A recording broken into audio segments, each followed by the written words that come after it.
વાપીથી શામળાજી રાષ્ટ્રીય ધોરીમાર્ગની કામગીરીમાં જમીન સંપાદનના વળતરથી અન્યાયના આક્ષેપ સાથે નેત્રંગ તાલુકાના 12 ગામના ખેડૂતો આગેવાનોમાં ભારે રોષ જણાઈ રહ્યો હોય આ બાબતે આવેદનપત્ર પાઠવ્યું હતું। ભરૂચ જિલ્લાના આદિવાસી વિસ્તારમાં આવેલ નેત્રંગ તાલુકાના કેલવીકુવા, કંબોડિયા, ચાસવડ, ઝરણાવાડી, મોજા, કવચિયા, કાંટીપાડા, કોચબાર, ખરાઠા, કુંડ અને મોવી ગામની સીમમાં મોટાભાગની 73 એએની જમીનો આવેલ છે। કેન્દ્ર સરકાર વાપીથી શામળાજી રાષ્ટ્રીય ધોરીમાર્ગની નવીનીકરણના કામગીરીની શરૂઆત કરી છે। જમીન સંપાદનના વળતરથી ખેડૂતોને અન્યાય થતો હોવાથી નેત્રંગ તાલુકાની 12 ગામના ખેડૂતો આગેવાનોમાં ભારે રોષ જણાઈ રહ્યો છે, જેમાં ગુજરાત સરકારે 2011 પછી નવી જંત્રીની જાહેરાત કર્યા બાદ આજ દિન સુધી અમલમાં મૂકી નથી। નવી જંત્રી રિવ્યુ કરાવવી જરૂરી છે। નેત્રંગના બજારની બિનખેતી જમીનના 19,000 ભાવ દસ્તાવેજમાં છે તો ખેતીની જમીનમાં કેમ નહીં? જમીનની માપણી સંતોષકારક નહીં થતા ખેડૂતો જમીન સંપાદનથી અસમંજસની સ્થિતિમાં જણાઈ રહ્યા છે। જમીનનું યોગ્ય વળતર નહીં મળે તો ઘણા ખેડૂતોની ટોલનાકામાં પૂરેપૂરી જમીન સંપાદન થતી હોવાથી ખેડૂતો ઘર વિહોણા બની શકે છે।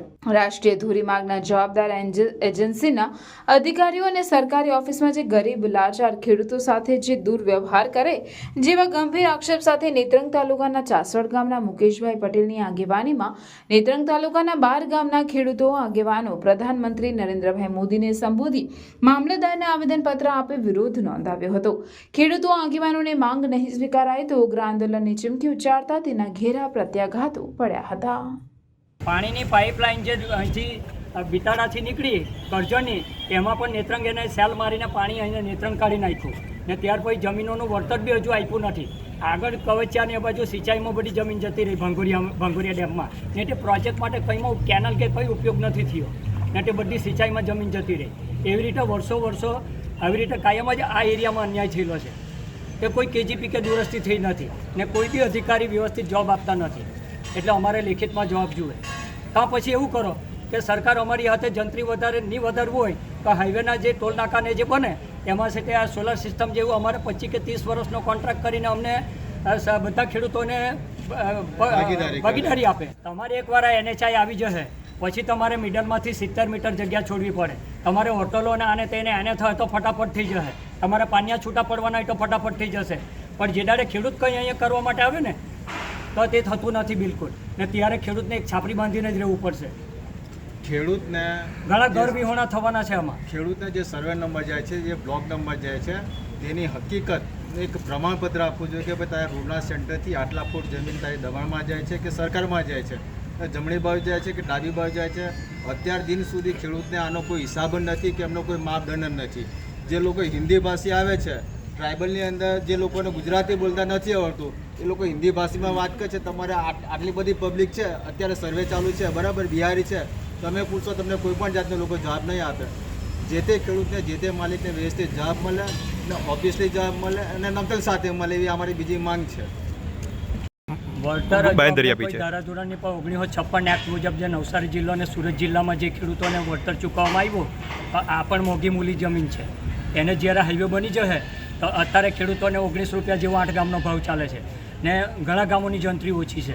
તો જ્યારે પછી હાઈવે બની ગયા પછી હોટલોને બધું આવે ત્યારે એને બી થઈ જાય ફટાફટ, ત્યારે પછી એને હોટલો બી બંધાઈ જશે, બધું કમ્પ્લીટ થઈ જાય। પણ અત્યારે ગરીબ ખેડૂતોને એક તો અતિવૃષ્ટિમાં ખેડૂતોને માર પડતો છે ને સરકાર પછી આવી રીતે બધી જ રીતે અમને છે તે એ કરે એ અમને અન્યાય થાય એ નહીં ચલવી। જિલ્લાના રાજકીય નેતામાં અમે સંસદશ્રીને પણ કીધું છે, એને પણ એક ફાઇલ આપી છે આપણા મનસુખભાઈ સાહેબને, રીતેશભાઈને પણ આગળ એક ફાઇલ આપી હતી।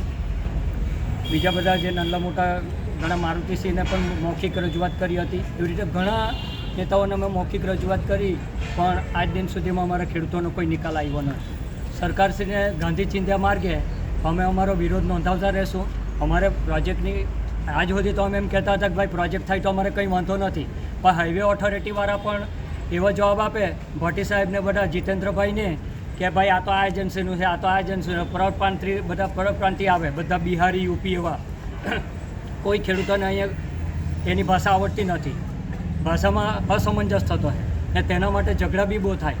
ઘણી રજૂઆતો કરી ને ખૂંટો પણ કયા મૂક્યા વગર માપણી કરી, DLR વાળાને બોલાવ્યા, બધી ટીમને સાથે રાખી તો હવે અમને ક્યાંથી અમારો માપ આવતો હોય તે ચોક્કસ બતાવવા। પહેલાં મૂવી અમે જ્યારે ભેગા થયા ત્યારે અહીંયા મામલતદારશ્રીને બધા હાજર હતા તો અહીંના નેત્રંગના જ પીએસઆઈ ત્યારે આવીને ત્યાં મૂવીના ને બધા ખેડૂતોને એમ કહે કે ભાઈ તમે આદમી ઘરે આદમીને અમે પકડીને ગાલી દઈશું ને બૈરા તમારા ઘરે રહી જશે એટલે તમે ખોટું એટલે અમારે કોઈ રજૂઆત બી નહીં કરવાની, અમે ઝઘડો કરવા નથી માગતા, પણ સરકાર પાસે અમે લોકતંત્રમાં જીવતા હોય તો અમારે કોઈ માંગણી બી નહીં કરવાની હોય.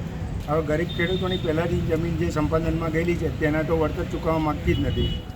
હવે પહેલાંનું વળતર ના ચૂકે તો પહેલાંથી એક એકર જમીન ગયેલી છે એમાં ને જમીનનું વળતર તો નહીં ચૂકવ્યું વડીલો ટાઈમે, પણ એનો માપ કેટલો છે તેની દૂરસ્થી કેજીપી કે કોઈ અસર બતાવી નથી ને તે અમે માંગણી કરીએ તો પણ બતાવતા નથી માપવા આવે તો અમારે સમજવું શું કે અમારી જમીન કેટલી જાય છે કે રેગ્યુલર જાય છે. ને આજ સુધી જંગલ ખાતાને એને ઝાડવા રોપવા આપી દીધા અમારી જમીનમાં બધે હેડા સુધી, તે ઝાડવાનું એક દાડું હોય કાંઈ કોઈ તો અમારા પર કેસ થયેલા છે, તો તે દાડે પણ કોઈ આવીને નથી ઉઠ્યું. પ્લાન્ટમાં બી અરજી કરી થાય ગયા તો એમ જ જવાબ આપે છે કે બજાર કિંમત એને થયેલી જમીનનો 19,000 રૂપિયાનો દસ્તાવેજ બજાર કિંમત ને તો હાઈવે પણ એને જ થઈને જવાનું છે હાઈવે. તો બિનખેતી ને ખેતીમાં સરકારની લાંબી એની ફીમાં તફાવત નથી તો ભાવ ચૂકવવામાં કેમ તફાવત?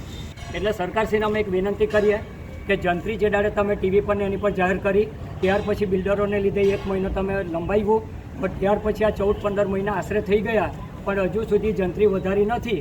એટલે પ્રાંત અધિકારીઓ અમને એવોર્ડની નોટિસ આપે ત્યારે નોટિસ એવી આપે કે 21 દાળમાં પતાવી દેવાનું, 20 દાળમાં પતાવી દેવાનું ને જંત્રીનો ભાવ વધારવાનો હોય તેમાં 14-15 મહિના. તો જંત્રીનો ભાવ રિવ્યૂ કરે ને અમે યોગ્ય વળતર ખેડૂતોને મળે એ માંગણી છે અમારી. તો તમે પણ તમારા નાના બેબીઝની હર મેમરીઝ અને મોમેન્ટ્સ કેપ્ચર કરીને તમારા દિલની પાસે રાખવા માંગો છો? વેલકમ ટુ વિશ્વાસ ફોટોગ્રાફી એન્ડ બિયોન્ડ. આપણે આવી ગયા છે વિશ્વાસ ફોટોગ્રાફીના સ્ટુડિયોમાં, જે છે એકદમ એસ્થેટિક અને કિડ ફ્રેન્ડલી, અને ટીમ પણ છે હેલ્પફુલ અને સપોર્ટિવ, જે બનાવે છે તમારા બધા વિડીયો શૂટ્સ અને ફોટોશૂટ્સને એકદમ ઇઝી ગોઈંગ. અહીંયા તમને મળશે વેડિંગ, મેટર્નિટી અને બેબી ફોટોગ્રાફી જેવી ઓર પણ ઘણી બધી services offered in Baby Pixels by Vishwas photography, our family sessions, cake smash, baby milestones and newborn portraits. यहाँ पे यूज़ होते हैं variety of props and themes आपके बेबी शूट के लिए, जो बनाते हैं आपके वीडियोज़ एंड फोटोज़ को एकदम यादगार and extraordinary. These photos and videos are captured by professional and experienced photographer like Mr. Hardik Bhai and his wonderful team. आओ તમને કશું ઓર પણ દેખાડો. આ છે સિલેક્શન રૂમ, જ્યાં તમને દેખાડવામાં આવશે વેડિંગ વિડીયોઝ અને પિક્ચર્સ, જ્યાર પછી તમે તમારી મનપસંદ પેકેજ ડિસાઇડ કરી શકો છો, જે મળશે તમને એક અફોર્ડેબલ પ્રાઇસીસ પર. તો આજે જ સ્લોટ બુક કરાવ વિશ્વાસ ફોટોગ્રાફી એન્ડ બિયોન્ડ સાથે, જે છે 2nd floor Nexus Business Hub, ધીરજન સન્સની પાસે, મક્તમપુર રોડ.